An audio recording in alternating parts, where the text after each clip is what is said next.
नमस्कार साथियों, स्वागत है आपका ऑनलाइन स्टडी ग्रुप में। घटनासार करंट वार्स की 2023 श्रृंखला के अंतर्गत आज दो महत्वपूर्ण टॉपिक को कंप्लीट किया जाएगा। इसमें पहला है अंतरिक्ष प्रौद्योगिकी और दूसरा है रक्षा प्रतिरक्षा। तो चलिए प्रारंभ करते हैं अंतरिक्ष प्रौद्योगिकी से। इसमें सबसे पहला टॉपिक दिया गया है, पूर्व प्रधानमंत्री अटल बिहारी वाजपेयी के नाम पर एक तारे का नाम रखा गया है। आप सभी को पता है कि अटल बिहारी वाजपेयी भारत के पूर्व प्रधानमंत्री हैं, साथ ही साथ वो भारत रत्न भी हैं और इनके नाम पर एक तारे का नामकरण किया गया है। यहां पर एक बात याद रखिएगा कि 25 दिसंबर 2022 को अंतर्राष्ट्रीय अंतरिक्ष रजिस्ट्री में पंजीकृत इस तारे की पृथ्वी से अगर दूरी देखी जाए तो वो है 392.01 प्रकाश वर्ष। याद रखिएगा, यह सूर्य के सबसे निकट का तारा है। यहां एक बात और याद रखिएगा कि यदि इस तारे की पंजीकरण संख्या देखी जाए तो यह है CX16408 US। इतनी बात आप इस तारे के संदर्भ में याद रखेंगे। अगला टॉपिक है, श्रीहरिकोटा में देश का पहला निजी लॉन्च पैड स्थापित किया गया।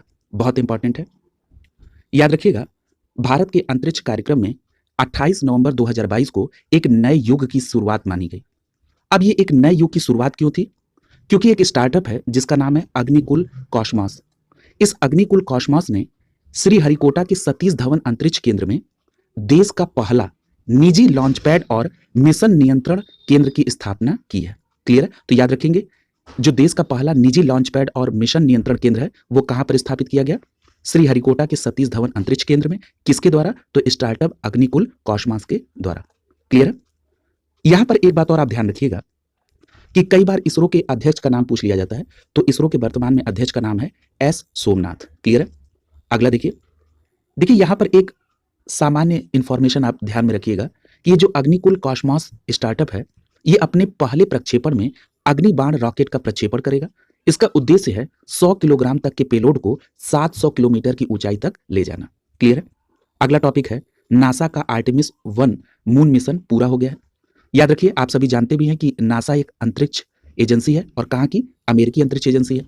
इसका एक मिशन है जिसका नाम है आर्टेमिस 1 मून मिशन। ये 11 दिसंबर 2022 को पूरा हो गया।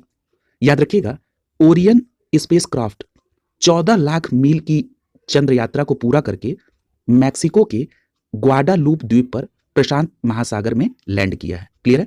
तो याद रखेंगे, ये आर्टेमिस 1 मून मिशन किसका है? नासा का है और इसने अपनी यात्रा को 11 दिसंबर 2022 को पूरा किया और ये मैक्सिको के ग्वाडालूप द्वीप पर प्रशांत महासागर में लैंड किया है। यहां पर एक बात और आप ध्यान रखिएगा कि नासा के अनुसार ये जो ओरियन की लैंडिंग है ये पहली बार स्किप एंट्री तकनीकी के द्वारा की गई है। देखिए, इतनी बात अब आपको याद रखनी है कि ये जो लैंडिंग हुई है ये पहली बार स्किप एंट्री के तहत हुई है। आप समझ लीजिए कि स्किप एंट्री कैसे होती है। याद रखिएगा, ये 3 चरण में होती है। पहले चरण में ओरियन ने पृथ्वी के वायुमंडल के ऊपरी हिस्से में प्रवेश किया, फिर उसने अंदर मौजूद कैप्सूल की मदद से वायुमंडल से वो बाहर आया और अंत में पैराशूट के द्वारा दोबारा वायुमंडल में आ गया। क्लियर है? यहां पर एक बात और आप ध्यान रखिएगा, इस मिशन के पहले चरण में नासा के नए विकसित शक्तिशाली स्पेस लॉन्च सिस्टम रॉकेट के द्वारा ओरियन स्पेसशिप को चंद्रमा की कक्षा के लिए 16 नवंबर 2020 को फ्लोरिडा स्थित कैनेडी स्पेस सेंटर से प्रक्षेपित किया गया था। क्लियर है? तो ये आप इसके एक बैकग्राउंड से भी कोरिलेट रखेंगे। यहां पर एक बात और याद रखिएगा कि नासा के इस अब तक की सबसे शक्तिशाली रॉकेट स्पेस लॉन्च सिस्टम की यह पहली प्रक्षेपण उड़ान थी।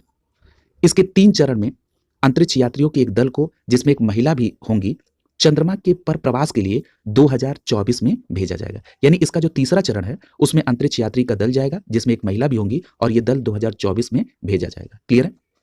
अगला देखिए, अगला है साउंडिंग रॉकेट RH-200 का सफल प्रक्षेपण किया गया। याद रखिएगा, इसरो ने अपने बहुउपयोगी साउंडिंग रॉकेट जिसका नाम क्या है? RH-200। यहां पर देखिए मिसप्रिंट हो गया है, ये RH है। क्लियर है? RH-200 का 23 नवंबर 2022 को थुम्बा तिरुवनंतपुरम से 200वां सफल प्रक्षेपण किया गया। क्लियर है? तो ये याद रखेंगे, कहां से प्रक्षेपण किया गया? थुम्बा तिरुवनंतपुरम के तट से। किसका? साउंडिंग रॉकेट RH-200 का। और किसने किया? तो इसरो ने।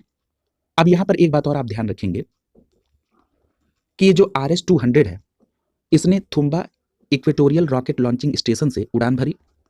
मौसम विज्ञान, खगोल विज्ञान, अंतरिक्ष भौतिकी की इस तरह की शाखाओं पर प्रयोग करने के लिए साउंडिंग रॉकेट का उपयोग विशेष तौर से किया जाता है। क्लियर है? तो इन क्षेत्रों में इसका उपयोग किया जाएगा।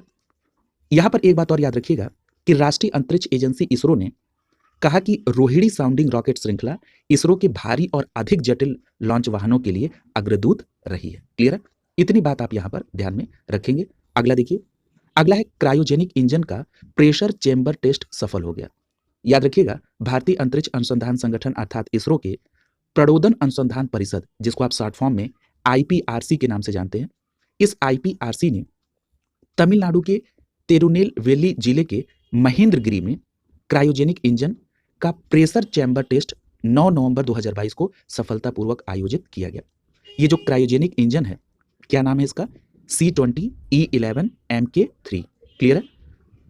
कहां से इसका सफलतापूर्वक इसका परीक्षण किया गया? तो महेंद्रगिरी से, तमिलनाडु के महेंद्रगिरी से।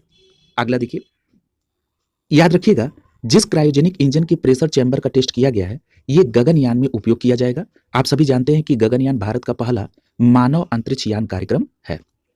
यहां एक बात और याद रखिएगा, ये जो क्रायोजेनिक इंजन है जिसका नाम है C20E11 MK3, इस इंजन को LV-M3 मिशन के लिए सौंपा गया है। अब ये LV-M3 मिशन क्या है? LV-M3 का फुल फॉर्म है लॉन्च व्हीकल मार्क 3। इसके लिए इसको सौंपा गया, जिससे हाल ही में उपग्रह संचार कंपनी वनवेब इंडिया फर्स्ट के 36 उपग्रहों को अक्टूबर 2022 में लॉन्च किया गया है। क्लियर? इतनी बात आप इसमें यहां पर ध्यान रखेंगे। एक बात और याद रखिएगा, ये जो LV-M3 है, ये 3 चरण का रॉकेट है, जिसमें 4 टन तक के उपग्रह और उपकरण जियो सिंक्रोनस ट्रांसफर ऑर्बिट अर्थात GTO में पहुंचाने की क्षमता है। याद रखेंगे, कई बार इसमें ईंधन से संबंधित भी प्रश्न पूछ लिया जाता है। इसके 3 चरणों में पहला बूस्टर्स यानी सॉलिड फ्यूल इंजन, दूसरे चरण में लिक्विड फ्यूल इंजन तथा तीसरे चरण में क्रायोजेनिक इंजन का प्रयोग किया गया है। क्लियर है? तो ये बात यहां पर इसके संदर्भ में आप याद रखेंगे। अगला देखिए, अगला है, पहली बार इसरो ने निजी प्रक्षेपण यान के लिए रॉकेट प्रणाली की आपूर्ति की। याद रखिएगा, भारतीय अंतरिक्ष अनुसंधान संगठन अर्थात इसरो ने पहली बार देश में निर्मित निजी प्रक्षेपण यान की मदद के लिए रॉकेट प्रणाली की आपूर्ति की है। याद रखिएगा, इसरो ने अपनी उड़ान टर्मिनेशन प्रणाली, इसरो ने अपनी उड़ान टर्मिनेशन प्रणाली, जिसको आप शॉर्ट फॉर्म में FTS के नाम से जानते हैं, इसकी आपूर्ति 7 नवंबर 2022 को चेन्नई स्थित अंतरिक्ष प्रौद्योगिकी स्टार्टअप अग्निकुल कॉस्मॉस को की है। क्लियर है? तो याद रखेंगे, जो इसरो की पहली बार अपनी निजी प्रक्षेपण यान के लिए जो रॉकेट प्रणाली की आपूर्ति की गई, वो किसको की गई? स्टार्टअप अग्निकुल कॉस्मॉस को। याद रखेंगे, इसरो ने अग्निकुल को यह प्रणाली निजी क्षेत्र में अंतरिक्ष आधारित गतिविधियों को बढ़ावा देने, मंजूरी और निगरानी करने वाली स्वायत्त सरकारी एजेंसी इन स्पेस के सहयोग से प्रदान की है। ठीक है? यानी इस प्रणाली को जो दिया गया है अग्निकुल कॉस्मॉस को, इसमें सहयोग किसने किया है? इन स्पेस ने इसमें सहयोग किया है। इतनी बात आप यहां पर ध्यान में रखेंगे। अगला देखिए, अगला है, अग्निकुल कॉस्मॉस द्वारा विकसित अग्निलेट दुनिया का पहला single piece 3D printed rocket engine है। याद रखिएगा, अग्निकुल कॉस्मॉस के द्वारा विकसित दुनिया का पहला single piece 3D printed rocket engine Agnilet 4 नवंबर 2022 को इसरो के प्रमुख केंद्र विक्रम साराभाई अंतरिक्ष केंद्र से सफलतापूर्वक परीक्षण किया गया। देखिए, आपको ये 2 बातें इसमें ध्यान देनी होती है। एक तो उसकी विशेषता क्या है, दूसरी बात किसके द्वारा उसको लॉन्च किया गया या किसके द्वारा उसका परीक्षण किया गया, और कहां से परीक्षण किया गया। ये 3 प्रमुख बातें ऐसी होती हैं जिनको आपको ध्यान में रखना है। याद रखिएगा, VSSC अर्थात विक्रम साराभाई अंतरिक्ष केंद्र ने अपनी वर्टिकल टेस्ट सुविधा Thumba equatorial rocket launching station Thiruvananthapuram से अग्निलेट इंजन का 15 सेकंड का हॉट टेस्ट आयोजित किया। याद रखिएगा, इंजन परीक्षण की इस सफलता से स्टार्टअप के प्रक्षेपण वाहन अग्निवाण, जो कि 2 चरणीय है, इसके विकास में मदद मिलेगी, जो 100 से 300 किलोग्राम तक के पेलोड को पृथ्वी के ऑर्बिट तक ले जाने में सक्षम होगा। क्लियर है? यहां पर एक बात और आप ध्यान में रखेंगे कि अग्निलेट 1.4 KN का सेमी क्रायोजेनिक इंजन है, जो तरल ऑक्सीजन और विमानन टरबाइन ईंधन को प्रणोदक के रूप में प्रयोग करता है। तो कई बार मैंने आपसे बताया कि ईंधन को लेकर भी प्रश्न बनता है, तो याद रखेंगे, ये जो अग्निलेट है, ये 1.4 KN का सेमी क्रायोजेनिक इंजन है, जो तरल ऑक्सीजन और विमानन टरबाइन ईंधन को प्रणोदक के रूप में प्रयोग करता है। और याद रखेंगे, यह इंजन अत्याधुनिक 3D प्रिंटिंग तकनीक के माध्यम से बनाया गया है, जो इसकी विशेषता है। और ये दुनिया का पहला single piece 3D printed rocket engine है। यहां पर एक बात और याद रखिएगा जो बहुत महत्वपूर्ण है कि जो अग्निकुल कॉस्मॉस स्टार्टअप है, ये आने वाले दिनों में आईआईटी मद्रास रिसर्च पार्क में भारत का पहला रॉकेट बनाने वाली फैक्ट्री स्थापित करेगा। तो आपसे ये प्रश्न पूछा जा सकता है कि भारत की पहली रॉकेट बनाने वाली फैक्ट्री कहां पर स्टैब्लिश की जाएगी? तो आईआईटी मद्रास रिसर्च पार्क में। किसके द्वारा? तो अग्निकुल कॉस्मॉस स्टार्टअप के द्वारा। अगला है नासा का सेंटिनल 6B मिशन। याद रखिएगा, संयुक्त राज्य अमेरिका के national aeronautics and space administration, जो नासा का फुल फॉर्म है, यानी नासा ने हॉथोर्न कैलिफोर्निया यूएस के एलन मस्क की कंपनी स्पेस एक्स को हाल ही में एक अनुबंध किया है। किस लिए अनुबंध हुआ है? तो सेंटिनल 6B मिशन के लिए अनुबंध हुआ है और इस अनुबंध की राशि कितनी है? 94 मिलियन अमेरिकी डॉलर। तो यहां पर एक बात याद रखेंगे, जो नासा का सेंटिनल 6B मिशन है, इसके लिए नासा ने स्पेस एक्स कंपनी के साथ अनुबंध किया है, जो कि 94 मिलियन अमेरिकी डॉलर का है। अब यह प्रश्न उठता है कि इस मिशन का लक्ष्य क्या है? तो याद रखिएगा, ये जो सेंटिनल 6B मिशन है, इसका लक्ष्य है कि कम से कम अगले 10 वर्षों के लिए वैश्विक समुद्री स्तर के अवलोकन को जारी रखा जाए। क्लियर है? यहां पर एक बात और आप ध्यान रखिएगा कि अमेरिका और यूरोप सेंटिनल 6 स्पेस क्राफ्ट पर सवार जेसन कंटिन्यूटी ऑफ सर्विस यानी जेसन CS मिशन पर सहयोग कर रहे हैं। क्लियर है? यानी जेसन CS, जिसका फुल फॉर्म क्या है? Jason continuity of service. इसके लिए कौन सहयोग कर रहा है? अमेरिका और यूरोप। एक बात और याद रखिएगा, ये जो सेंटिनल 6 है, इसमें 2 समान उपग्रह शामिल है, जिसमें से सेंटिनल 6 माइकल फ्लिच का पहला लॉन्च 21 नवंबर 2020 को हुआ है। क्लियर है? तो याद रखेंगे, इसमें 2 समान उपग्रह हैं, जिसमें से सेंटिनल 6 माइकल फ्लिच का जो पहला लॉन्च है 21 नवंबर 2020 को हुआ, और ये जो सेंटिनल 6B है, इसका जो दूसरा लॉन्च है वो 2025 में होने की योजना है। क्लियर है? यहां पर याद रखिएगा, जो सेंटिनल 6B है, जिसकी ये चर्चा हो रही है इस मिशन की, इस मिशन को नवंबर 2025 में कैलिफोर्निया के वेडेनबर्ग एयरफोर्स के बेस में स्पेस लॉन्च कॉम्प्लेक्स 4E से स्पेस फॉल्कन 9 रॉकेट के द्वारा लॉन्च किया जाएगा। यानी आपको 2 बातें ध्यान रखनी है कि ये जो सेंटिनल 6B मिशन है, ये नवंबर 2025 में कैलिफोर्निया के वेडेनबर्ग एयरबेस से लॉन्च किया जाएगा। किस रॉकेट के द्वारा? तो स्पेस एक्स फॉल्कन 9 रॉकेट के द्वारा। इतनी बात आपको बस इसके सेंटिनल 6B मिशन के बारे में ध्यान में रखना है। इसरो द्वारा IED तकनीकी का सफल परीक्षण किया गया। याद रखिएगा, 3 सितंबर 2022 को भारतीय अंतरिक्ष अनुसंधान संगठन अर्थात इसरो ने इन्फ्लेटेबल एरोडायनेमिक डिसेलेरेटर, यानी जिसको शॉर्ट फॉर्म में IAD कहा जाता है, इस तकनीकी का सफलतापूर्वक प्रक्षेपण किया। याद रखेंगे, आपसे IAD का फुल फॉर्म भी पूछा जा सकता है, और इस तकनीकी का सफल परीक्षण किसने किया? इसरो ने इसका परीक्षण किया। क्लियर है?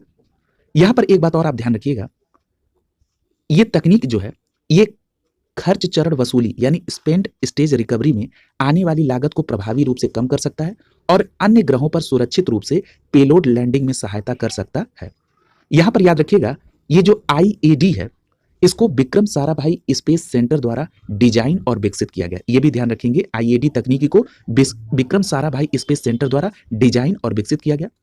और याद रखिएगा, Thumba equatorial rocket launching station से रोहिणी साउंडिंग रॉकेट के साथ इसका सफल परीक्षण किया गया। क्लियर है?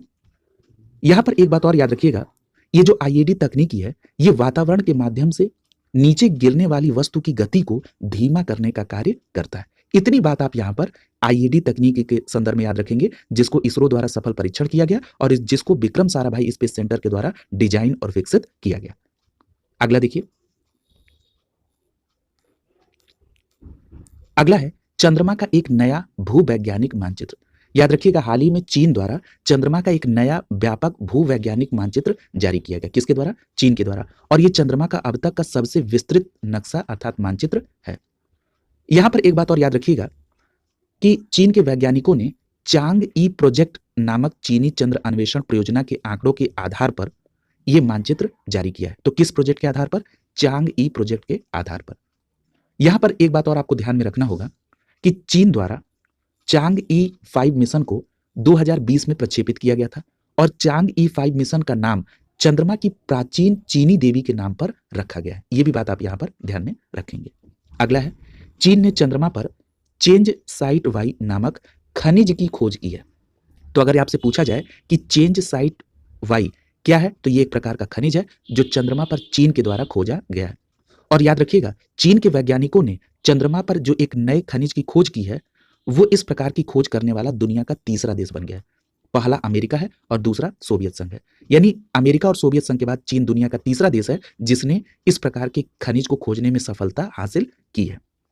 यहां पर एक बात और आपको ध्यान में रखना होगा कि 9 सितंबर 2022 को बताया गया चीन की तरफ से कि इस खनिज का जो नाम रखा गया है वो है चेंज साइट वाई। क्लियर है? तो ये जो खनिज है वो कौन, क्या नाम है इसका? चेंज साइट वाई, और इसे चंद्रमा से खोजा गया। याद रखिएगा, चंद्रमा पर ज्वालामुखी के जरिए बने पत्थरों यानी बेसाल्ट कणों में पाए जाने वाले क्रिस्टल में चेंज साइट वाई पाया गया। ये एक फास्फेट खनिज है। क्लियर है? और याद रखिएगा, इंसानों द्वारा चांद पर खोजा गया ये छठा खनिज है। क्लियर है? इतनी बात आप यहां पर ध्यान में रखेंगे। अगला टॉपिक है, रूस द्वारा ईरान के खयाम उपग्रह का सफल प्रक्षेपण किया गया। यानी ध्यान रखेंगे, ये जो खयाम उपग्रह किसका है? ईरान का है। और किसके द्वारा इसका सफल परीक्षण किया गया? तो रूस के द्वारा। याद रखिएगा, रूस के दक्षिणी कजाकिस्तान स्थित वाइकोनूर से ईरानी उपग्रह को 9 अगस्त 2022 को लॉन्च किया गया। रूस की जो अंतरिक्ष एजेंसी है उसने इस बात की जानकारी दी कि जो खयाम उपग्रह है उसको कजाकिस्तान के कॉस्मोड्रोम से एक रूसी सोयूज रॉकेट के द्वारा लॉन्च किया गया। तो ध्यान रखेंगे, जो ईरान का खयाम उपग्रह है इसे रूसी रॉकेट सोयूज रॉकेट के द्वारा भेजा गया। क्लियर है? और कहां से भेजा गया? तो कजाकिस्तान के कॉस्मोड्रोम से भेजा गया। क्लियर है? यहां पर एक बात और ध्यान रखिएगा, ये जो ईरान का उपग्रह है जिसका नाम खयाम है, ये संवेदनशील उपग्रह है। इसका नाम 11वीं शताब्दी के फारसी कवि और दार्शनिक, जिनका नाम क्या था? उमर खयाम, उनके नाम के आधार पर रखा गया। तो याद रखेंगे, उमर खयाम क्या है? ये 11वीं शताब्दी के एक फारसी कवि और दार्शनिक है और इन्हीं के नाम के आधार पर ईरान ने अपने उपग्रह का नाम रखा है। क्लियर है? याद रखिएगा, ईरान का ये जो खयाम उपग्रह है ये कृषि क्षेत्र में उत्पादकता में सुधार लाने, जल संसाधनों का सर्वेक्षण करने, प्राकृतिक आपदाओं का प्रबंधन करने, वनों की कटाई का सामना करने और सीमावर्ती क्षेत्रों की निगरानी में ये मदद करेगा। अगला है, PSLV-C-53 के जरिए सिंगापुर के 3 उपग्रहों का प्रक्षेपण किया गया। याद रखिएगा, इसरो के PSLV-C-53 यानी जिसका फुल फॉर्म क्या होगा? ध्रुवीय उपग्रह प्रक्षेपण यान। ठीक है? यानी polar satellite launch vehicle C-53 के जरिए सिंगापुर के 3 उपग्रहों को अंतरिक्ष की एक निचली कक्षा में सफलतापूर्वक 30 जून 2022 को स्थापित किया गया। किसके द्वारा? इसरो के द्वारा। तो ये याद रखेंगे, ये महत्वपूर्ण तथ्य भी है। यहां पर एक बात और याद रखिएगा, इसरो की एक वाणिज्यिक शाखा है जिसका नाम क्या है? न्यू स्पेस इंडिया लिमिटेड, यानी शॉर्ट फॉर्म में आप NSIL के नाम से जानते हैं। क्लियर है? इस NSIL अर्थात न्यू स्पेस इंडिया लिमिटेड के दूसरे समर्पित वाणिज्यिक मिशन के रूप में इस मिशन को अंतरिक्ष में स्थापित किया गया, जिसके तहत सिंगापुर के 3 उपग्रहों को भेजा गया है। ठीक है? यानी जो सिंगापुर के 3 उपग्रह को प्रक्षेपण किया गया है PSLV-C-53 के द्वारा, ये न्यू स्पेस इंडिया लिमिटेड का दूसरा वाणिज्यिक मिशन है। सीधी सी बात। और याद रखिएगा, इसमें कौन कौन से उपग्रह शामिल हैं? तो इसमें DSEO, साथ ही साथ न्यू स्टार और स्कूब फर्स्ट, ये इसमें 3 उपग्रह हैं। और ये जो स्कूब फर्स्ट है ये नायांग टेक्नोलॉजी यूनिवर्सिटी के विद्यार्थियों के द्वारा 2.8 किलोग्राम का एक छोटा सा उपग्रह है। क्लियर है? तो इन नामों को भी ध्यान रखेंगे। आपसे ये पूछा जा सकता है कि ये उपग्रह किस देश से संबंधित है? तो सिंगापुर के हैं और इनको PSLV-C-53 के द्वारा, इसरो के द्वारा इसको प्रक्षेपित किया गया। क्लियर है? अगला देखिए, याद रखिएगा, इसमें जो मुख्य उपग्रह DSEO है ये हर मौसम में दिन रात पृथ्वी की तस्वीर लेने में सक्षम है। ध्यान रखिएगा, इन तीनों उपग्रहों को श्रीहरिकोटा स्थित सतीश धवन अंतरिक्ष केंद्र से प्रक्षेपित किया गया। याद रखेंगे इस बात को। और उन्हें पृथ्वी से 570 किलोमीटर की ऊंचाई वाली लोअर ऑर्बिट में स्थापित किया गया। ठीक है? तो कहां से प्रक्षेपित किया गया? श्रीहरिकोटा स्थित सतीश धवन अंतरिक्ष केंद्र से। क्लियर है? इतनी बात आप यहां पर ध्यान रखेंगे। अगला टॉपिक देखिए, अगला है संचार उपग्रह GSAT-24 का सफल प्रक्षेपण किया गया। याद रखिएगा, 23 जून 2022 को यूरोपीय अंतरिक्ष एजेंसी, क्या नाम है उसका? Arianespace. याद रखेंगे, एरियन स्पेस ये एक यूरोपीय अंतरिक्ष एजेंसी है जिसने 23 जून 2022 को भारत और इंडोनेशिया के 2 संचार उपग्रह को भू स्थिर कक्षा में सफलतापूर्वक प्रक्षेपित किया। तो याद रखेंगे, भारत का ये उपग्रह है और यूरोपियन अंतरिक्ष एजेंसी एरियन स्पेस के द्वारा इसको प्रक्षेपित किया गया। तो इसलिए इसको आप ध्यान में रखेंगे। और उस उपग्रह का नाम क्या है? GSAT-24। और आइए इसको देखते हैं। याद रखिएगा, यूरोपियन अंतरिक्ष एजेंसी, जिसको अभी आपने एरियन स्पेस के नाम से जाना, इसने कोरू फ्रेंच गुयाना से एरियन 5 रॉकेट से भारत और मलेशिया के 2 उपग्रहों को लॉन्च किया। तो किस रॉकेट के द्वारा लॉन्च किया गया? एरियन 5 रॉकेट के द्वारा। कहां से लॉन्च किया गया? तो कोरू, फ्रेंच गुयाना से। क्लियर है? और इनका वजन कितना है? 10,863 किलोग्राम। इनका वजन पूछे जाने की संभावना नहीं है, लेकिन एक बार आप ध्यान में रखेंगे। याद रखिएगा, इसमें जो भारत का जो संचार उपग्रह है, जैसे मैंने अभी आपको बताया, उसका नाम GSAT-24 है, और मलेशियाई ऑपरेटर जिसको MEASAT के नाम से जानते हैं, इसको प्रक्षेपित किया गया। याद रखिएगा, इसरो की वाणिज्यिक शाखा न्यू स्पेस इंडिया लिमिटेड ने टेलीविजन सेवा प्रदाता कंपनी टाटा स्काई के लिए भारतीय उपग्रह GSAT-24 का निर्माण किया है। तो ये भी बहुत महत्वपूर्ण बात है, याद रखेंगे। ये जो GSAT-24 संचार उपग्रह है, इसका निर्माण किसने किया? न्यू स्पेस इंडिया लिमिटेड ने। किसके लिए? तो टाटा स्काई टेलीविजन सेवा प्रदाता कंपनी के लिए। यहां पर एक बात और यह कि GSAT-24 अखिल भारतीय कवरेज वाला 24 KU बैंड संचार उपग्रह है, और इसका वजन कितना है? तो याद रखेंगे 4000 किलोग्राम से अधिक इसका वजन है। यहां एक बात और याद रखिएगा, ये जो GSAT-24 संचार उपग्रह है, ये 15 साल तक भू स्थिर कक्षा में स्थापित किया गया है। कई बार ड्यूरेशन भी पूछ लेता है इसका। अगला देखिए, अगला है अंतरराष्ट्रीय अंतरिक्ष स्टेशन के लिए पहली पूर्णतः निजी उड़ान। याद रखिएगा, अंतरिक्ष पर्यटन के लिए एक नए अध्याय की शुरुआत अप्रैल 2022 में उस समय हुई जब 4 यात्रियों ने पूर्णतः निजी अभियान के तहत अंतरराष्ट्रीय अंतरिक्ष स्टेशन अर्थात ISS पर 15 दिन तक प्रवास किया। याद रखिएगा, अमेरिका में ह्यूस्टन स्थित एयरोस्पेस फर्म एक्सियोम स्पेस, क्या नाम है उस फर्म का? Axiom space.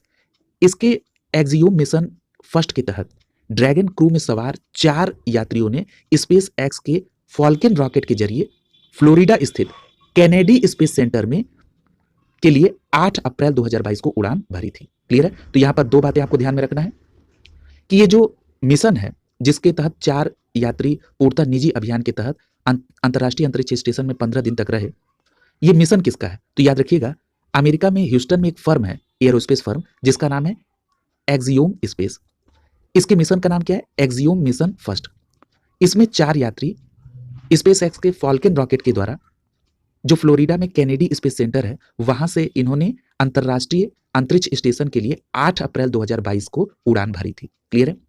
यहां पर याद रखिएगा, एक्सियोम मिशन का यह पहला अंतरराष्ट्रीय मिशन होने के साथ साथ अंतरराष्ट्रीय स्टेशन के लिए भी यह पूर्णतः पहली निजी उड़ान थी। तो इसलिए यह बहुत महत्वपूर्ण हो जाता है, इसको आप ध्यान रखेंगे। याद रखिएगा, उड़ान में जो यात्री थे वो कहां कहां के थे, एक बार इसको आप ध्यान रखिए। इसमें अमेरिका के प्रौद्योगिकी उद्यमी लैरी कॉनोर थे, कनाडा के कारोबारी मार्क पैथी थे, और इजराइल के एटन स्टीबवे थे। ठीक है? तो याद रखेंगे, इसमें कनाडा, अमेरिका और इजराइल के यात्री थे, जिन्होंने अपना पैसा लगाकर अंतरराष्ट्रीय अंतरिक्ष स्टेशन में 15 दिन का प्रवास किया था। और जो चौथे यात्री हैं वो नासा के पूर्व अंतरिक्ष यात्री और एक्सियोम के उपाध्यक्ष माइकल लोपेज एलेग्रिया हैं। क्लियर है? इस प्रकार इन 4 लोगों ने ISS की यात्रा की। क्लियर है? तो इतनी बात आप यहां पर इसके बारे में ध्यान में रखेंगे। अगला देखिए, अगला है, ये जो दूसरा टॉपिक शुरू हो गया है रक्षा और प्रतिरक्षा से संबंधित। इसमें जो सबसे पहला टॉपिक है वो है बैलिस्टिक मिसाइल अग्नि 5 का सफल परीक्षण किया गया। देखिए, अग्नि से संबंधित जितने भी मिसाइल के सफल परीक्षण है, यहां से एक प्रश्न जरूर बन जाता है। तो ध्यान रखेंगे, 15 दिसंबर 2022 को भारत ने अपनी सबसे शक्तिशाली मिसाइल अग्नि 5 का रात्रिकालीन सफल परीक्षण किया है। क्लियर? याद रखिएगा, पहली बार इस मिसाइल को पूरी रेंज से दागा गया, यानी ये अपने लक्ष्य को 5500 किलोमीटर दूर जाकर इसने ध्वस्त किया है, और वो भी रात्रिकालीन। चेक हुआ कब? 15 दिसंबर 2022 को। याद रखिएगा, इस मिसाइल को DRDO और भारत डायनेमिक्स लिमिटेड अर्थात BDL ने संयुक्त रूप से बनाया है। बहुत इंपॉर्टेंट तथ्य है, इसको ध्यान में रखेंगे। यहां पर एक बात और आपको ध्यान में रखना है कि ये जो अग्नि 5 है, इसका वजन तो ध्यान में रखेंगे कि 50,000 किलोग्राम है। सबसे महत्वपूर्ण बात यह ध्यान रखिएगा कि इसके ऊपर 1500 किलोग्राम वजन का परमाणु हथियार लगाया जा सकता है। कितने का? 1500 किलोग्राम का परमाणु हथियार। यहां पर एक बात और याद रखिएगा, ये जो मिसाइल है इसमें 3 चरण के रॉकेट बूस्टर है, जो कि सॉलिड फ्यूल से उड़ती है। याद रखिएगा, अग्नि 5 जो है ये 29,401 किलोमीटर प्रति घंटे की गति से लक्ष्य पर हमला करती है। ध्यान रखेंगे, अग्नि 5 की जो प्रति घंटे की गति कितनी है? 29,401 किलोमीटर। और अब तक इस मिसाइल के 7 सफल परीक्षण हो चुके हैं। इतनी बात आप यहाँ पर बैलिस्टिक मिसाइल अग्नि 5 के सफल परीक्षण के बारे में याद रखेंगे और यहाँ से प्रश्न बनने की संभावना है, ये महत्वपूर्ण भी है।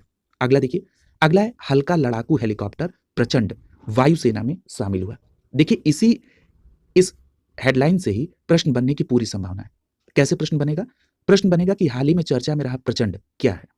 4 ऑप्शन दिया रहेगा और उसमें लिखा रहेगा हल्का लड़ाकू हेलीकॉप्टर, और वही आपका आंसर हो जाएगा। क्लियर है? तो एक तो प्रचंड की इंट्रोडक्शन के बारे में इतनी बात आप जरूर याद रखेंगे।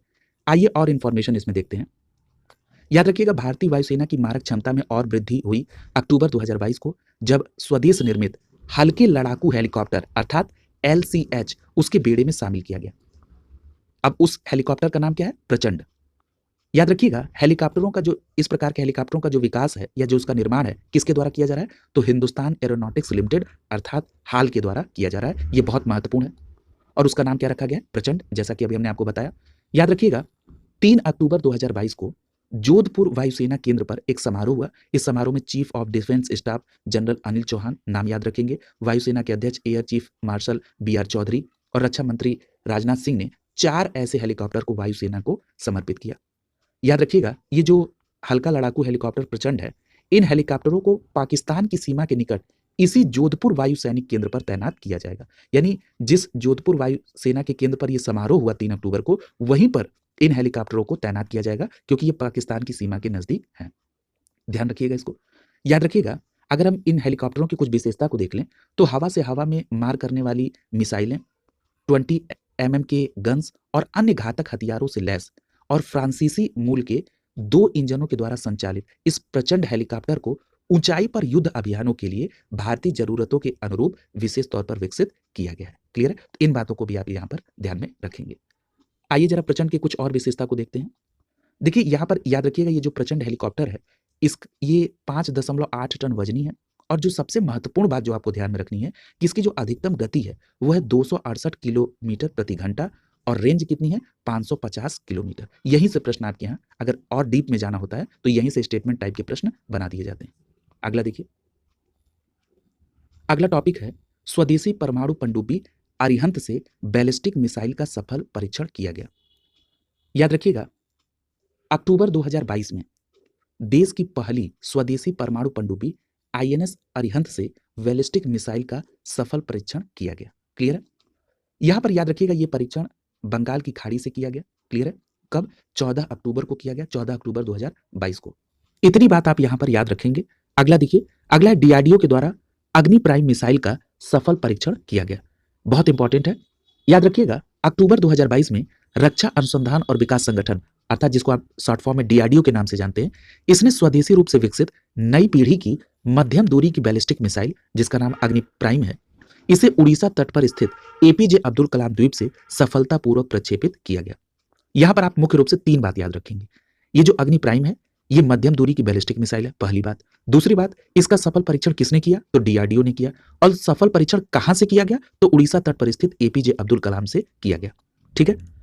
APJ अब्दुल कलाम द्वीप से किया गया। याद रखिएगा, 2 चरणों वाली यह मिसाइल एक एकीकृत निर्देशित मिसाइल विकास कार्यक्रम के तहत इसे विकसित किया गया है। और याद रखिएगा, यह अग्नि श्रृंखला की मिसाइलों का नवीनतम और यह 6ठा संस्करण है। क्लियर है? यहां पर एक बात और आपको ध्यान में रखना है कि ये जो मिसाइल है अग्नि प्राइम, ये 1000 से 2000 किलोमीटर की दूरी पर अलग अलग स्थानों पर विभिन्न युद्धक सामग्री और आयुध को पहुंचाने में सक्षम है। क्लियर? याद रखिएगा, ये जो अग्नि प्राइम है, ये मिसाइल 1.5 टन आयुध ले जाने में सक्षम है। क्लियर? और अग्नि P यानी अग्नि प्राइम मिसाइल भविष्य में भारत की विश्वसनीय प्रतिरोधक क्षमता को और मजबूत करेगी। अगला देखिए, अगला है एंटी रेडिएशन मिसाइल रुद्रम। याद रखिएगा, अपनी मारक क्षमता को तीव्र वृद्धि करने के लिए वायुसेना ने अगली पीढ़ी के एंटी रेडिएशन मिसाइल जिसका नाम क्या है? रुद्रम, उसको अपने बेड़े में शामिल करने की तैयारी शुरू कर दी है। याद रखिएगा, रक्षा अनुसंधान और विकास संगठन अर्थात DRDO के द्वारा विकसित इस एयर टू सरफेस मिसाइल को प्राप्त करने के लिए 1400 करोड़ रुपए से अधिक का प्रस्ताव मेक इन इंडिया पहल के तहत वायुसेना ने सरकार को दिया है। तो 2-3 बातें यहां महत्वपूर्ण है। सबसे पहले आपसे यह पूछा जा सकता है कि हाल ही में चर्चा में रहा रुद्रम क्या है? तो आपका एक लाइन का जवाब होगा, ये एंटी रेडिएशन मिसाइल है। दूसरी बात, याद रखिएगा, ये एयर टू सरफेस मिसाइल है। तीसरी बात, इसको विकसित किसने किया? तो DRDO द्वारा विकसित। और इसका प्रस्ताव वायुसेना ने मेक इन इंडिया के तहत भेजा और इसमें लागत कितनी आ रही है? 1400 करोड़ रुपए से अधिक की लागत इसमें आ रही है। क्लियर है? इतनी बात आप यहां पर ध्यान में रखेंगे। अगला देखिए, याद रखिएगा, इस तरह की विकर्ण रोधी मिसाइलें, रुद्रम नाम इसको दिया गया है, इसका परीक्षण सुखोई 30 लड़ाकू विमानों से पहले किया जा चुका है। क्लियर है? अगला देखिए, मध्यम दूरी की बैलिस्टिक मिसाइल अग्नि 3 का सफल परीक्षण। ये 23 नवंबर 2022 को उड़ीसा के एपीजे अब्दुल कलाम द्वीप से अग्नि 3 मिसाइल का सफल प्रक्षेपण किया गया। याद रखिएगा, ये जो अग्नि 3 है, ये परमाणु सक्षम इंटरमीडिएट रेंज बैलिस्टिक मिसाइल है। यानी अग्नि 3 क्या है? IRBM है। ठीक है, तो ध्यान रखेंगे, अग्नि 3 के बारे में ये भी पूछा जा सकता है कि ये अग्नि 3 क्या है, तो याद रखिएगा ये परमाणु सक्षम इंटरमीडिएट रेंज बैलिस्टिक मिसाइल है। यानी हिंदी में क्या कहेंगे? मध्यम दूरी की बैलिस्टिक मिसाइल है अग्नि 3, और इसका सफल परीक्षण एपीजे अब्दुल कलाम द्वीप से 23 नवंबर 2022 को किया गया। यहां पर याद रखिएगा, ये जो अग्नि मिसाइल की तीसरी श्रृंखला है यानी अग्नि 3 है, ये 16 मीटर लंबी है और इसका वजन 48 टन है।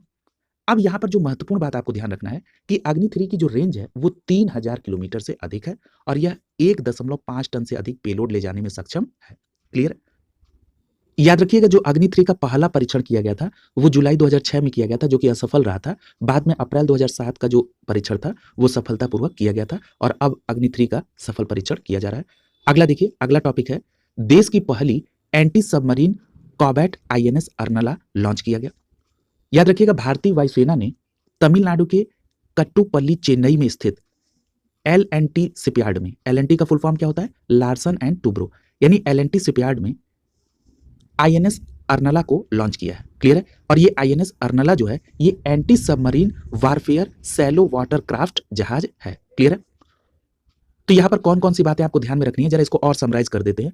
तो अगर आपसे ये पूछा जाए कि ये INS अर्नला क्या है, तो याद रखिएगा ये देश की पहली एंटी सबमरीन कॉवेट है और इसका जो सफल परीक्षण है ये कहां से किया गया, इसको लॉन्च कहां से किया गया, तो याद रखिएगा तमिलनाडु के कट्टीपल्ली चेन्नई स्थित LNT शिपयार्ड में इसको लॉन्च किया गया। क्लियर है? याद रखिएगा, भारतीय नौसेना के लिए ऐसे 15 और जंगी जहाज बनाए जाएंगे और इसे garden Reach Shipbuilders and Engineers Limited Kolkata के द्वारा पश्चिम बंगाल में बनाया गया। तो याद रखेंगे, ये जो INS अर्नला है इसको किसके द्वारा बनाया गया, तो Garden Reach Shipbuilders and Engineers Limited Kolkata Paschim Bengal के द्वारा इसको बनाया गया। ये भी बहुत महत्वपूर्ण तथ्य है जो कई बार पूछा जा चुका है इस तरह के प्रश्न।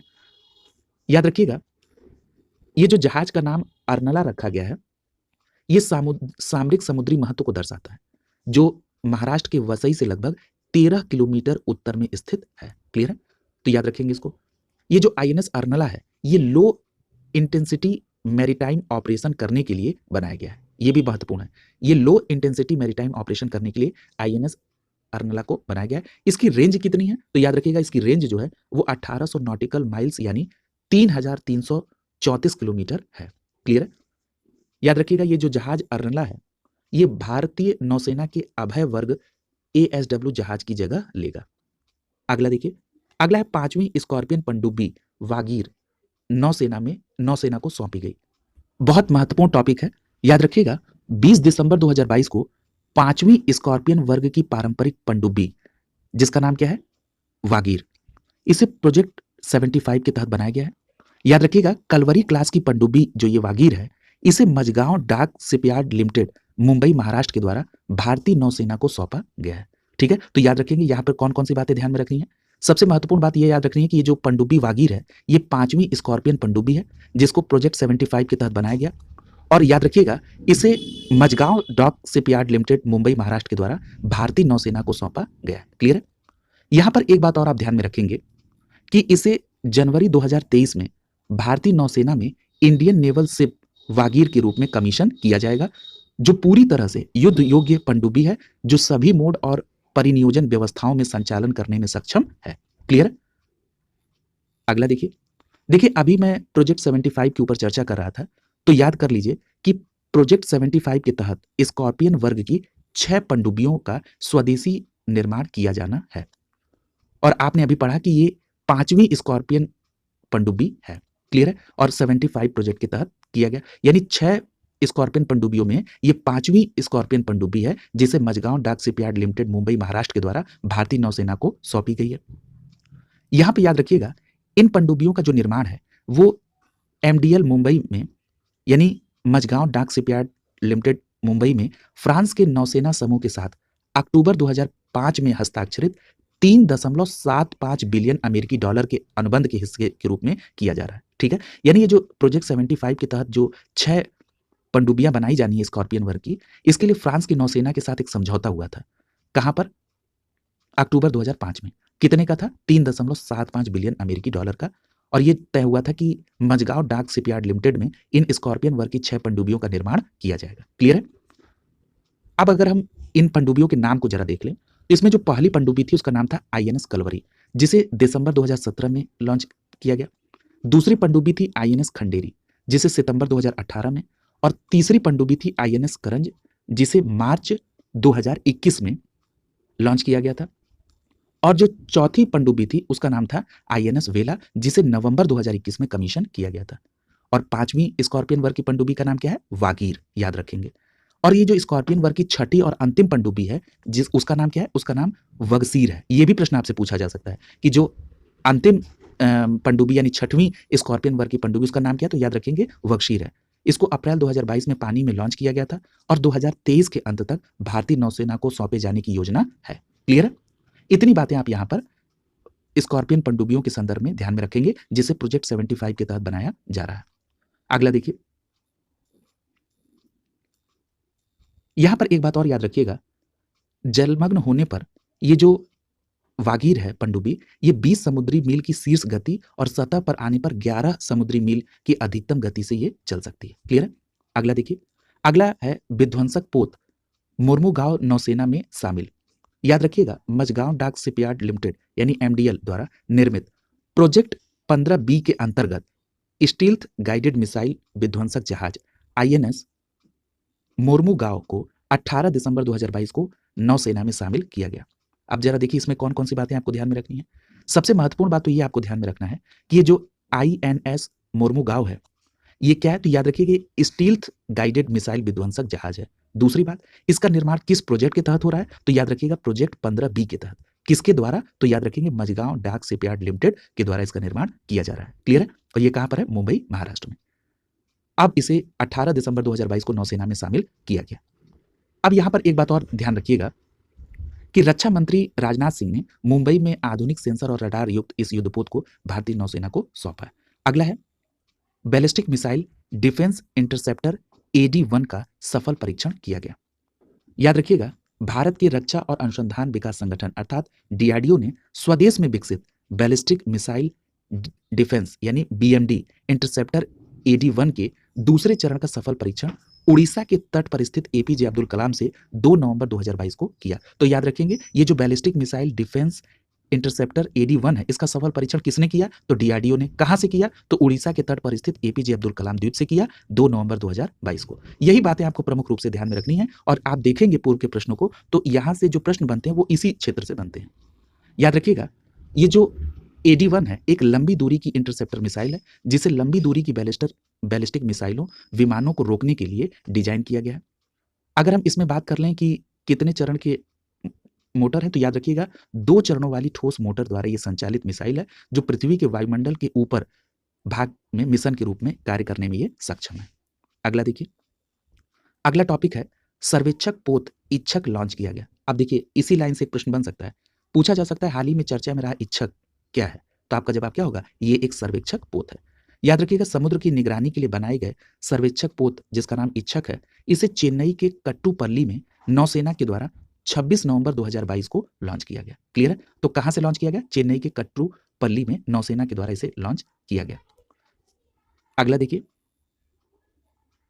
याद रखिएगा ये नौसेना की निगरानी क्षमता में बढ़ोतरी भी करेगा। नौसेना के लिए 4 सर्वे पोत बनाने के लिए 2018 में L&T और भारतीय ship builder garden Reach Shipbuilders and engineers के बीच समझौता हुआ था और ये इस श्रृंखला का तीसरा पोत है। तो ध्यान रखेंगे, ये जो सर्वेक्षक पोत इच्छक है इसको किसने बनाया? तो याद रखिएगा L&T और भारतीय ship builder garden Reach Shipbuilders and engineers के बीच समझौते के द्वारा इसको बनाया गया और ये इस समझौते का तीसरा पोत है जिसका नाम क्या है? इच्छक। क्लियर है? और ये समझौता कब हुआ था? 2018 में किया गया था। याद रखिएगा, अब इसकी विशेषता को देखते हैं। ये जो जहाज है वो 110 मीटर लंबा है, 16 मीटर चौड़ा है। ये तो सामान्य बात है। ये ध्यान रखिएगा कि ये 3400 टन से ज्यादा सामान एक साथ ढोने में सक्षम है और इसमें 331 कर्मचारी एक साथ यात्रा कर सकते हैं। अगर हम पोत इच्छक के शाब्दिक अर्थ की बात कर लें तो याद रखिएगा पोत इच्छक का जो शाब्दिक अर्थ है गाइड। इस श्रेणी का जो पोत है, पहला पोत है, उसका नाम क्या है? उसका नाम है संध्यापक। उसका नाम क्या है? संध्यापक। तो जो अभी आपने देखा था कि 2018 में एक करार हुआ था, उसमें जो पहला पोत बना था उसका नाम क्या था? संध्यापक, जो कि 5 दिसंबर 2021 को GRSE कोलकाता में लॉन्च किया गया। अगला है यूएस एयरफोर्स ने स्टील्थ बॉम्बर जिसका नाम है B-21 रेडर, इसका अनावरण किया है। आइए जरा इसको डिटेल में देखते हैं। ये जो यूनाइटेड स्टेट एयरफोर्स है, इसने अपने नवीनतम परमाणु स्टील्थ बॉम्बर जिसका नाम क्या है? B-21 रेडर, इसको 2 दिसंबर 2022 को कैलिफोर्निया के मामडेल में अनावरण किया। ये एक महत्वपूर्ण तथ्य है कि ये दुनिया का पहला छठी पीढ़ी का विमान है। इसका नाम क्या है? B-21 रेडर, जिसे यूनाइटेड स्टेट्स के एयरफोर्स ने लॉन्च किया है। याद रखिएगा जो इसमें जिस तकनीक से इसको विकसित किया गया है उसका नाम क्या है? Northrop Grumman. क्या नाम है? Northrop Grumman. इसमें एक बात और आपको ध्यान में रखना होगा कि जो इसका नाम रखा गया है, इसका नाम द्वितीय विश्व युद्ध के डुलिटल छापे के सम्मान में रखा गया है। किसके सम्मान में? डुलिटल छापे के सम्मान में रखा गया है। दुनिया में किसी भी देश के पास ऐसा बॉम्बर नहीं है। क्लियर? तो इतनी बात आप यहां पर याद रखेंगे कि ये विश्व का पहला छठी पीढ़ी का विमान है जिसका नाम है B-21 रेडर। अगला देखिए, अगला है ग्लोबल कॉम्बैट एयर प्रोग्राम के तहत दुनिया का सबसे एडवांस फाइटर प्लेन का निर्माण हुआ। याद रखिएगा दुनिया का सबसे आधुनिक लड़ाकू विमान बनाने के लिए ब्रिटेन और जापान और इटली के बीच एक समझौता हस्ताक्षर हुआ। कब? 9 दिसंबर 2022 को। तो याद रखेंगे दुनिया के सबसे आधुनिक लड़ाकू विमान बनाने के लिए किन देशों के बीच समझौता हुआ? ब्रिटेन, जापान और इटली, और इनके बीच 9 दिसंबर 2022 को समझौता हुआ। याद रखिएगा ये छठी पीढ़ी के फाइटर जेट बनाने के लिए इनके बीच करार हुआ है। क्लियर है? तो इतनी बात आप यहां पर इसमें ध्यान में रखेंगे। अगला देखिए, यहां पर एक बात और आपको ध्यान में रखना है कि इन देशों के बीच जो ये छठी पीढ़ी का विमान बनाने के लिए समझौता हुआ, तो ये इनका अनुमान है कि ये विमान साल 2035 तक बनकर तैयार हो जाएगा। तो ये ध्यान देना, इसके लिए समझौता किसके बीच हुआ है? ब्रिटेन, जापान और इटली के बीच में। अगला टॉपिक देखिए, अगला है कैबिनेट ने LCA Tejas mark 2 multi role fighter jet विकसित करने की परियोजना को मंजूरी दे दिया है। आइए इसको डिटेल में देखते हैं। याद रखिएगा प्रधानमंत्री नरेंद्र मोदी के नेतृत्व में जो सुरक्षा पर कैबिनेट समिति यानी CCS की बैठक हुई, उसमें LCA Tejas mark 2 multi role fighter jet को विकसित करने के लिए जो परियोजना है उसको 2 सितंबर 2022 को मंजूरी दे दी। याद रखिएगा इस परियोजना में 10,000 करोड़ रुपए से अधिक की लागत आएगी। क्लियर है? यहां पर एक बात और याद रखिएगा, ये जो LCA का जिक्र हो रहा है, LCA तेजक मार्क 2 का, LCA का फुल फॉर्म होता है लाइट कॉम्बैक्ट एयरक्राफ्ट। याद रखेंगे ये जो तेजक मार्क 2 है ये एक लाइट कॉम्बैक्ट एयरक्राफ्ट है, पहली बात।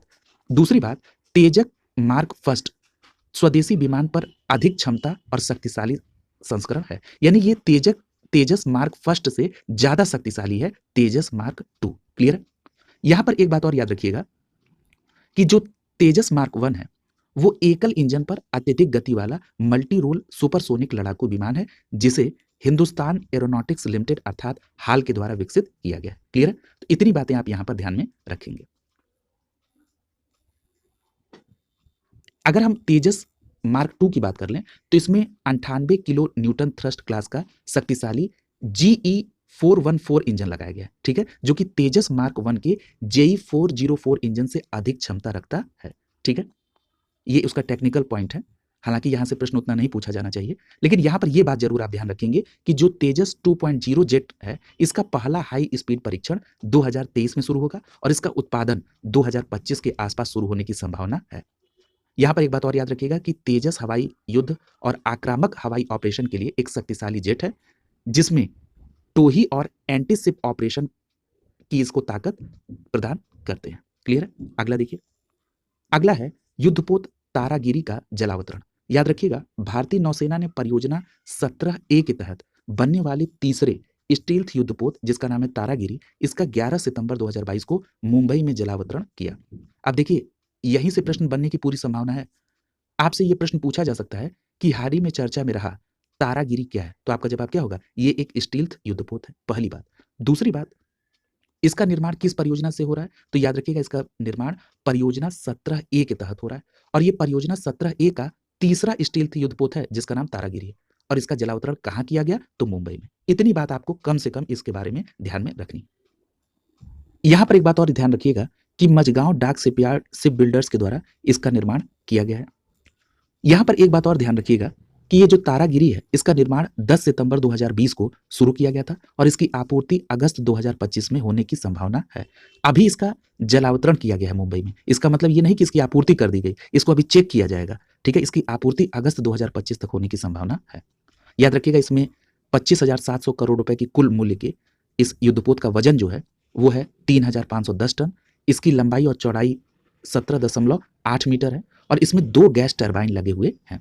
इतनी बात आप इसमें ध्यान में रखेंगे।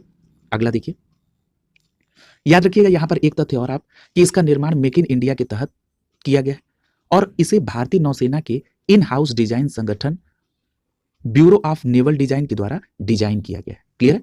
ये भी बात ध्यान रखेंगे कि इसका डिजाइन किसके द्वारा किया गया है? भारतीय नौसेना के इन हाउस डिजाइन संगठन ब्यूरो ऑफ नेवल डिजाइन के द्वारा इसको डिजाइन किया गया है। अगला देखिए, अगला है भारत का पहला पायलट रहित ड्रोन वरुण।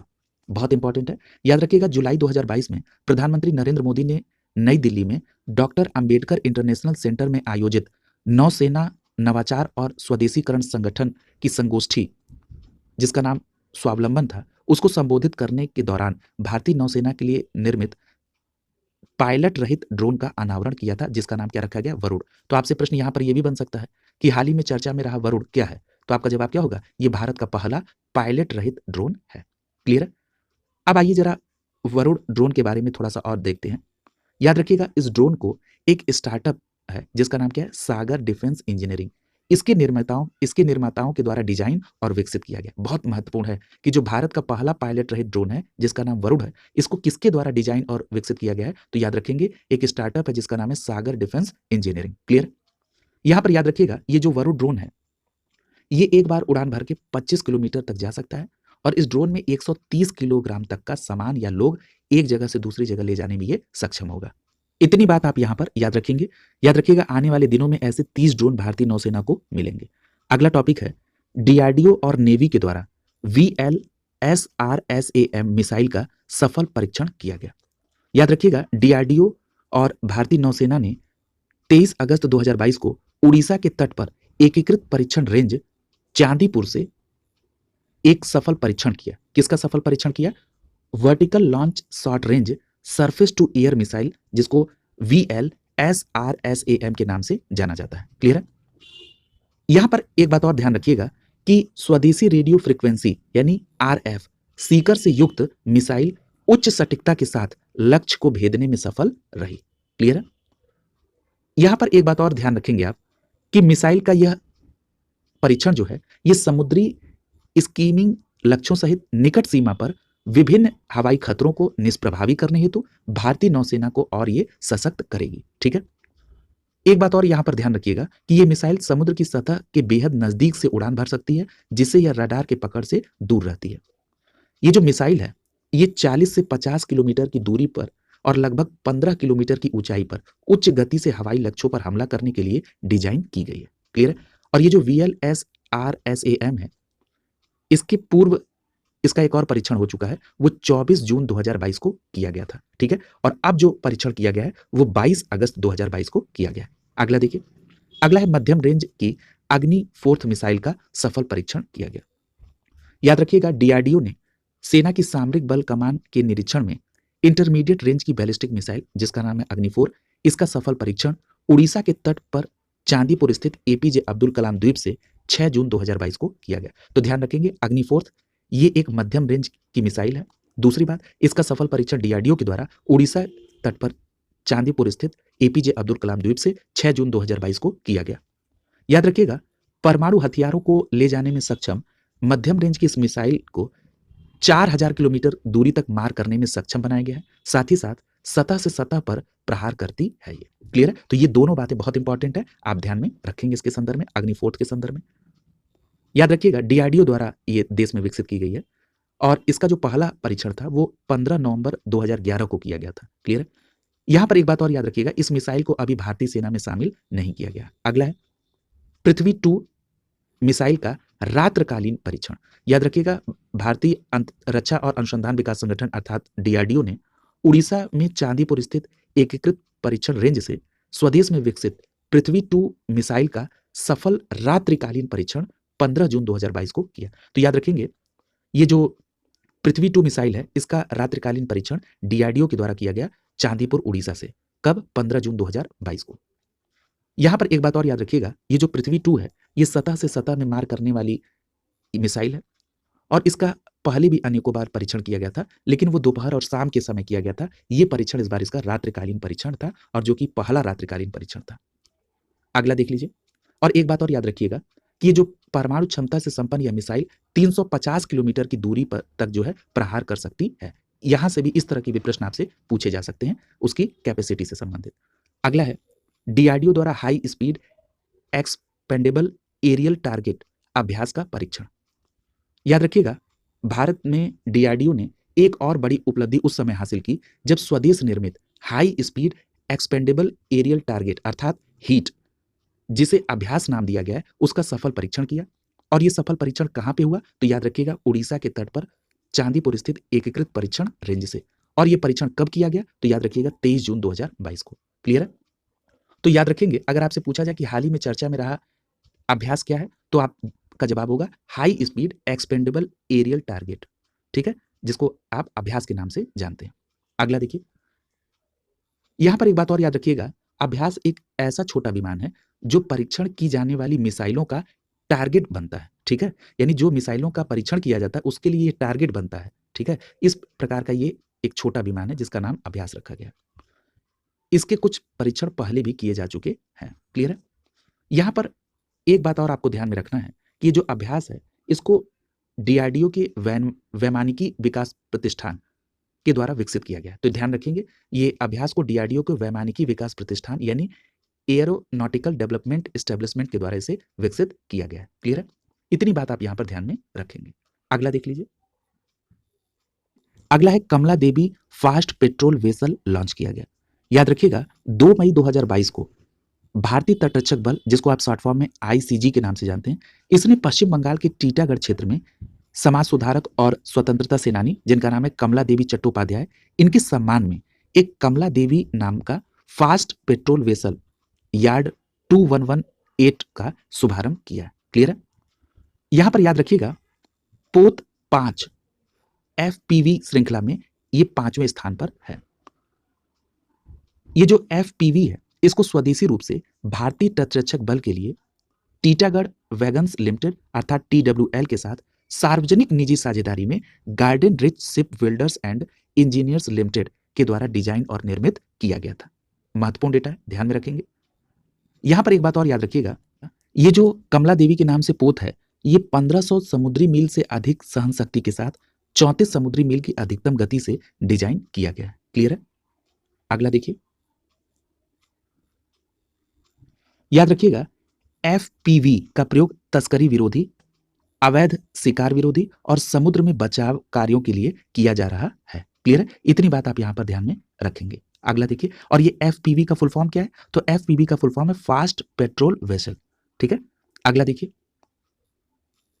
अगर हम कमला देवी चट्टोपाध्याय के बारे में थोड़ा सा देख लें, तो याद रखिएगा, ये 20वीं सदी की समाज सुधारक और स्वतंत्रता सेनानी थी, जिनका जन्म 3 अप्रैल 1903 को मंगलौर मद्रास प्रेसिडेंसी, जो कि वर्तमान में कर्नाटक राज्य में है, यहां पर इनका जन्म हुआ था। क्लियर है?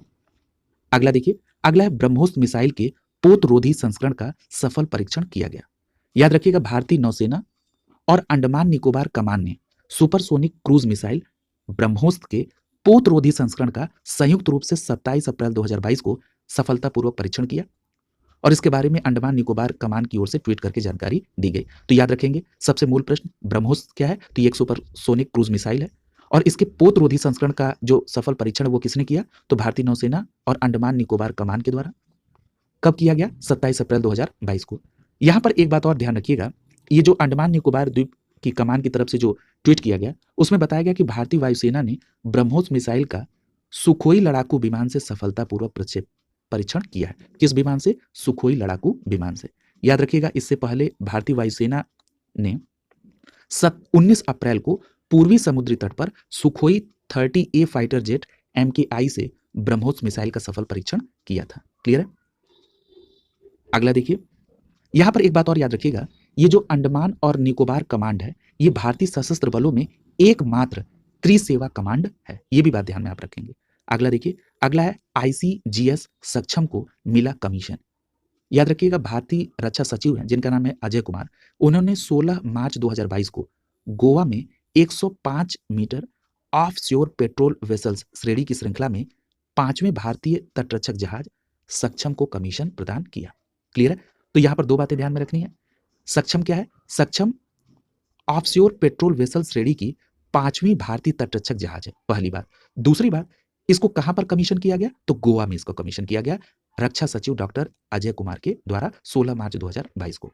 अब यहां पर एक बात और याद रखिएगा, इस 105 मीटर OPV को गोवा शिपयार्ड लिमिटेड द्वारा स्वदेशी रूप से डिजाइन और निर्मित किया गया। तो ध्यान में रखेंगे, ICGS सक्षम को किसने डिजाइन और निर्मित किया? गोवा शिपयार्ड लिमिटेड के द्वारा। इसमें उन्नत तकनीकी, नेविगेशन, संचार उपकरण और सेंसर मशीनरी इसमें शामिल की गई। क्लियर है? यहां पर एक बात और ध्यान रखिएगा कि 5 ICGS में पहले 4 जो पहले ही 2020 में शुरू किए जा चुके हैं, वो कौन कौन से हैं? तो याद रखिएगा, इसमें ICGS सचेत है जो कि पहला है, दूसरा है ICGS सुजीत, तीसरा है ICGS सार्थक और चौथा है ICGS सजग। ठीक है? और ये जो ICGS सक्षम है, ये किस क्रम का है? तो ये 5वें क्रम का है। ठीक है? क्लियर हो गया? याद रखिएगा, भारतीय तटरक्षक बल में शामिल होने के बाद ICGS सक्षम कोची में स्थित होगा। क्लियर है? तो इतनी बातें आप यहाँ पर ICGS सक्षम के बारे में ध्यान में रखेंगे। क्लियर है? इस प्रकार आपका यहाँ पर ये टॉपिक कंप्लीट हो गया है। शुभकामनाओं के साथ आप सभी का बहुत बहुत धन्यवाद।